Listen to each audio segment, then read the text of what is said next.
Magandang umaga mga master. Ngayon naman gagawin natin, i-convert natin yung itong brand na to. Walang power, i-convert natin ng power supply. Kasi pumutok siya. Gagamit tayo ng 7805 sa 12 volts na adapter. Yan yung gagamitin natin. Ayun, babaklasin natin. Babaklasin muna natin to.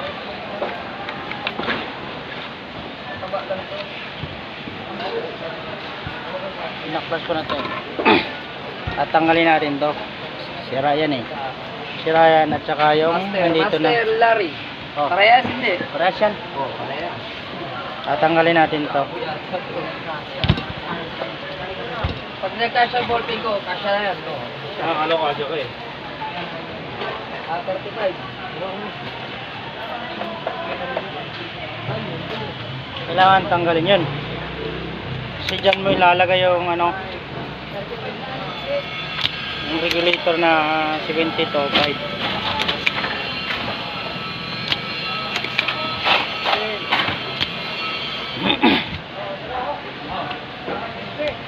Kausapin niyo po yung yung ignition.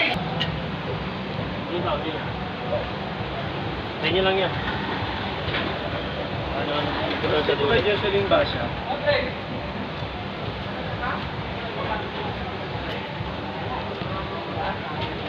Yan, kakabit na natin to. Ah, Ano yun? long distance yun ah. Ha? Kakabit natin yung 7805.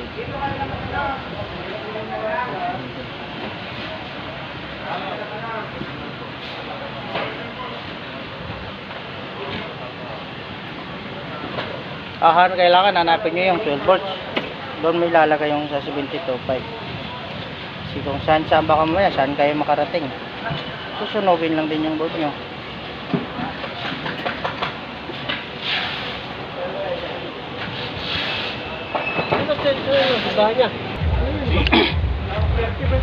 May kabit na natin. Ayan o. Ganyan na mangyayari. Tsaka ito yung adapter. Ayun mga master ha. Kasi Pala. Akala ko 10 lang yun. 50 pala yun. pinalitan ko lang yung power supply nya. Pinonvert natin ng 12 volts. 5 yung pala no? Ayun, papapawirin natin para makita natin kung may power. 580. Susupplyan natin.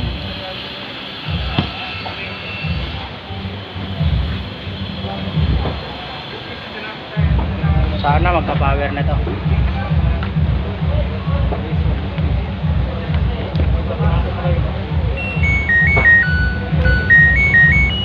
Ayan po, napapower na natin. Ngayon, titestingin natin kung may function na ba lahat. Kailangan mayroon kayong water level. Titestingin nyo yung water level. Kailangan may mga sakit kayo. May ganito kayo. May sariling connection. Ganyan. Ngayon, kung magtitesting kayo ng ganitong brand, kailangan nyo ng magnet. Kasi mag-i-error to. Walang magnet. Kailangan kasi magnetic yan yung sa door switch. Ito po yung indicator natin, reverse, forward ng motor, tubig at saka drain. So pag umilaw yan, ibig sabihin, good yung ginawa natin. Tay! Tay, meron tayo dito?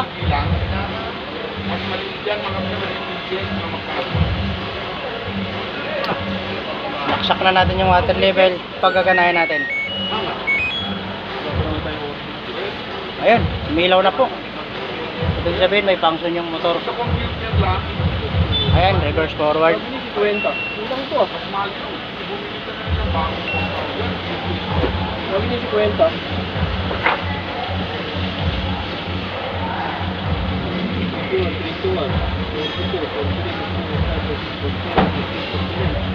Ayan po, tubig. Tubig yan, spinner natin, dryer natin. Ayan, drain. So, kompleto po lahat. Ibig sabihin, nagawa natin. Kaya maraming salamat sa inyo. Ayun, kung pwede pakisubscribe na lang, like and share. Maraming salamat mga master.